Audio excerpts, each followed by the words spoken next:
आज है डेट 13। तो आज हम सिंपल पेपर के ऊपर ड्रॉ करेंगे। तो चलो ड्रॉ करते हैं। सबसे पहले हम आउटलाइन ड्रॉ करेंगे मैकेनिकल पेंसिल से। तो शुरू करते हैं। आउटलाइन करना हमने स्टार्ट किया। आउटलाइन के अंदर हम बनाएंगे कैट को। तो आउटलाइन कंप्लीट होने के बाद ऐसी लगती है। तो अब हम कलर करेंगे। ये सॉफ्ट क्रिस्टल कलर कैमलिन के। इनके अंदर कलर होता है, सबसे पहले डार्क कलर होता है, फिर लाइट टोन के अंदर जाता है। इनके अंदर ऐसे कलर होता है। तो चलो स्टार्ट करते हैं। सबसे पहले हमने लिया ब्लू कलर, फिर उसके बाद पिंक, उसके बाद पर्पल, उसके बाद संतरी, उसके बाद और पर्पल। तो इन कलर को मिक्स करना हमने स्टार्ट किया।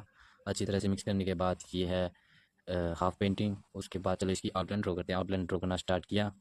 आउटलाइन के अंदर हमने सबसे पहले इसके जो बाल हैं उनको डिटेलिंग के साथ क्लियर करना स्टार्ट किया सॉफ्ट क्रिस्टल कलर से, चारकोल पेंसिल से। और ये कंप्लीट आइज़ कंप्लीट होने के बाद ऐसी लगती है। आइज़ के अंदर हमने लाइटिंग के लिए हमने वाइट सॉफ्ट क्रिस्टल का यूज़ किया है। उसके बाद हमने चारकोल पेंसिल से इसके जो बाल है वे बनाने स्टार्ट किए, मूंछ कहते हैं जिनको, वो बनाने स्टार्ट की। अगर वीडियो अच्छी